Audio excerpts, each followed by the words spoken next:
अस्सलामुअलैकुम नाजरीन, खुशामदीद हमारे चैनल पर एक बार फिर से। इस दफ़ा जो टॉपिक आपके लिए लेके आए हैं आपको पहले ही अंदाज़ा हो गया होगा, लेकिन फिर भी मैं इसका थोड़ा इंट्रोडक्शन दे दूं। जो इस वक्त आपने न्यूज़ में शायद ये बात नहीं सुनी, और हमारा मकसद भी यही है कि आपको वो चीज़ बताएं जो मेन स्ट्रीम मीडिया में नहीं आती, और आप उस चीज़ को अच्छी तरह से जान सकें और आपको पता चले कि दुनिया टेक्नोलॉजी में किस कदर आगे जा रही है। और जो लोग टेक्नोलॉजी में माहिर हैं जैसे कि जापान, वो कोई भी जब डील करता है तो वो किस लिहाज से चीज़ों को देखता है। अभी रिसेंटली जापान, चूँकि जापान आपको पता होगा वर्ल्ड वार 2 में जापान का दिफाई सिस्टम सारा अमेरिका ने अपने अंडर ले लिया था, तो वो अब खुद ज़्यादा दिफाई सामान नहीं बनाते और उन्होंने ज़्यादातर जो सामान है वो अमेरिका से ख़रीदते हैं। अब अमेरिका उन्हें दिफा के लिए रिसेंटली देना चाह रहा था F-35 लाइटनिंग जहाज़, जो कि यहाँ फ़ोटो में जो नीचे वाला जहाज़ है वो F-35 है और जो ऊपर वाला है वो F-22 रैप्टर है। अब ये जहाज़ दूर से देखने में एक जैसे लगते हैं, लेकिन इनमें बहुत ज़्यादा फ़र्क है इनकी कीमत में भी और टेक्नोलॉजी में भी। आजकल एयर सुपीरियॉरिटी का कंसेप्ट आपने सुना होगा। इसका मतलब ये होता है कि एक जहाज़ हवा में मल्टीपल टारगेट्स को, एक से ज़्यादा जहाज़ों को इंगेज कर सकता है और हवा में उन्हीं की हुक्मरानी होती है। एयर सुपीरियॉरिटी का लिटरली मतलब यही है कि आपकी हवा में हुक्मरानी है। कोई परिंदा भी, एक छोटी छोटी चीज़ भी आपके देखे बगैर गुजर नहीं सकती, आपके निशाने से बच नहीं सकती। तो जब F-35 ने देने की बात की गई तो उन्होंने सबसे पहली बात ये कही कि ये टेक्नोलॉजी जो आप हमें दे रहे हैं, आपके पास तो इससे बेहतर टेक्नोलॉजी मौजूद है, तो आप हमें वो क्यों नहीं दे रहे। तो अब अमेरिका का पहला ज़हन यही होता है कि मैं जो चीज़ बाहर बेचूं वो सेम वो ना हो जो मैं खुद यूज़ कर रहा हूँ। क्योंकि उसमें होगा क्या कि अगर कल को लड़ाई हो जाती है तो वो मुल्क मेरे ही अगेंस्ट यूज़ कर सकता है, और अगर वो भी टेक्नोलॉजी अच्छी हुई तो वो मेरे पे उस मामले में हमला ज़्यादा कर सकते हैं या मेरा ज़्यादा नुकसान कर सकते हैं। तो हमेशा जो F-16 भी मुख्तलिफ कंट्रीज़ को दिए जाते हैं, जैसे पाकिस्तान को दिए गए, सऊदीया को दिए गए, और सबको, उन सब के पास जो F-16 है, तुर्की को भी दिए गए, उन सब के पास जो F-16 है वो अमेरिका के अपने F-16 से हमेशा उसमें कम फंक्शनैलिटीज़, कम ताकत का रडार और कम हथियार लगे होते हैं। तो वो अपने चीज़ को हमेशा बेहतर रखते हैं ताकि कल को उन्हें फ़ायदा हो सके। इस तरह उन्होंने यहाँ किया। F-22 जो रैप्टर जहाज़ है वो बाहर नहीं बेचते, उसकी एक तो कीमत सही नहीं बताते। जैसे कि यहाँ हमने स्लाइड में आपको बताया कि वो 150 मिलियन कह रहे हैं, लेकिन अगर आप कहीं और जगह किसी और जगह पढ़ेंगे तो आपको हो सकता है वो बताएं कि जी वो जहाज़ 200, 250 या 600 मिलियन का है। तो पहले तो उसकी कीमत सही नहीं पता, और जो उनमें मेन फ़र्क है, इसमें 2 इंजन है और F-35 में 1 इंजन है।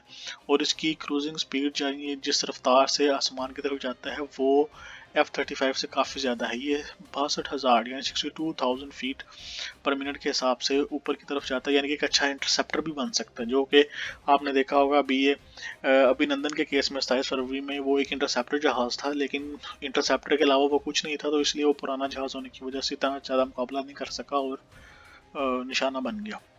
और उसमें ज़ाहिर बात है पायलट को बड़ा फ़र्क पड़ता है, उसको भी पता होना चाहिए कि मैं जो चीज़ लेके जा रहा हूँ उसकी कैपेबिलिटी, उसकी लिमिट क्या है। तो अब ये है जहाज़ जो इस वक्त सबसे महंगा जहाज़ अमेरिका हर जगह दे रहा है, वो ये है F-35। लेकिन अब जापानीज़ चूँकि टेक्नोलॉजी में खुद बहुत आगे हैं और वो रहे हैं टेक्नोलॉजी में बहुत आगे, तो वो समझते हैं कि हमें क्या चीज़ लेनी चाहिए। हम पैसे खर्च कर रहे हैं तो हमें क्या चीज़ लेनी चाहिए। तो इस वक्त वो कह रहे हैं कि हमें दिए रहे हैं F-22, लेकिन वो अमेरिका नहीं दे रहा। उसे पता है कल को ये कहीं मेरे ही खिलाफ यूज़ ना हो जाए, तो वो इनको मैक्सिमम F-35 दे रहे हैं और वो उस पर मान नहीं रहे। अब वो यहाँ तो अब जापानीज पीछे हट के खुद अपने लिए खुद एक नई चीज़ बनाए, लेकिन वो ये इसलिए नहीं कर रहे कि कहीं अमेरिका हमारे खिलाफ ना हो जाए। तो ये उनके लिए बड़ा इस वक्त मुश्किल फैसला है। ये डिसीजन कैसे लेते हैं हम देखेंगे आगे जाके। और चूंकि ये स्टेल्थ टेक्नोलॉजी है, ये दोनों जहाज़, इसका मतलब है ये रडार पे नहीं आते, तो इनको रडार पे ना आने की वजह से दुश्मन के लिए बहुत मुश्किल हो जाता है। अभी रिसेंटली ईरान पे जो हमला हुआ था उसमें भी कहा जाता है कि इसराइल के F-35 ही आए थे हमला करने के लिए। आप देख सकते हैं इन दोनों जहाज़ों में साइड बाय साइड फ़र्क दिखाया है कि बहुत ज़्यादा फ़र्क है। और यहाँ इनकी कीमतों में आप देखेंगे कीमत वो नहीं है जो पहले बताई थी, क्योंकि डिफरेंट जगह पे F-22 की सही कीमत कहीं बताई ही नहीं गई। लेकिन ये दोनों जहाज़ एयर सुपीरियॉरिटी कायम करने में पूरे कैपेबल हैं और इलीथल एक वेपन है बिल्कुल भी। और इसका मतलब है कि अगर एक किसी कंट्री के हवाई जो फोर्स है उसमें ये कुछ भी पाए जाए, अगर 15-20 या इनकी छोटी सी बटालियन भी है, छोटा सा ग्रुप भी है, तो वो भी बहुत ज़्यादा ताकत प्रोवाइड कर देता है एयरफोर्स को। तो अब चूंकि ये डील उन्होंने अभी डिले की हुई है, तो वो चाह रहे हैं हमारे पास अब F-22 आए, ना कि F-35।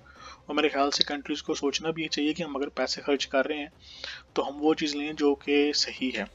अब अब इनमें इतनी चूंकि हथियार सबसे लेटेस्ट होते हैं, इनकी टेक्नोलॉजी इतनी लेटेस्ट होती है, हो सकता है सही जहाज़ इतने इतनी कीमत में ना बन रहा हो, एक ये इससे कम कीमत में बन रहा हो, लेकिन फिर भी ये जहाज़ इतने महंगे इसलिए होते हैं क्योंकि इनके पीछे रिसर्च की जाती है, पूरे कई सालों की रिसर्च होती है। अब जैसे कि F-35 F-22 बड़ी देर से इन पे रिसर्च चल रही थी, तो जब बाद में एक जहाज़ की कीमत मुतय्यन की जाती है तो उसमें ये सारा खतरा रखा जाता है कि जो इसकी रिसर्च पे कॉस्ट आई है, वो जो पैसे लगे हैं वो भी हमने इसकी बेचने से ही वो कीमत पूरी करनी है हमने। तो अगर आज के दौर में कंट्री अपने आप को दफाई लिहाज से खुद काम करना चाहती है तो उन्हें रिसर्च में पैसा इन्वेस्ट करना चाहिए, जो कि मेरे ख्याल से तुर्की कर रहा है बहुत ज़्यादा स्टेल्थ फाइटर टेक्नोलॉजी में। पाकिस्तान कर रहा है JF-17 के मुकाबले में, वो उसको स्टेल्थ उसका वेरिएंट शायद आने वाला होगा कुछ सालों बाद। चाइना ने और रशिया ने इसमें बहुत ज़्यादा इन्वेस्टमेंट किया है, उन्होंने तो कुछ जहाज़ जो स्टेल्थ मोड के हैं वो अपनी एयरफोर्स में शामिल कर भी लिए हैं, जो कि इनका मुकाबला कर सकते हैं। लेकिन अभी भी जापान और रशिया जो रशिया और चाइना टेक्नोलॉजी के मामले में इनसे थोड़ा पीछे हैं। हो सकता है कुछ आने वाले सालों में वो इनके बराबर आ सकें, लेकिन अभी भी टेक्नोलॉजी के मामले में और अमेरिका इस वक्त सुपर पावर अगर है तो वो सिर्फ टेक्नोलॉजी की बेस पे। जिस दिन कोई और मुल्क रिसर्च करके टेक्नोलॉजी में आगे निकल जाएगा तो दुनिया में सुपर पावर वही होगा, जैसे कि इस वक्त चाइना कर रहा है। तो मैं उम्मीद करता हूँ आपको यहाँ से बहुत ज़्यादा मालूमात मिली होगी, और मज़ीद मालूमात के लिए आप कमेंट कर सकते हैं। सब्सक्राइब करें हमारे चैनल को हर आने वाली वीडियो को देखने के लिए। शुक्रिया।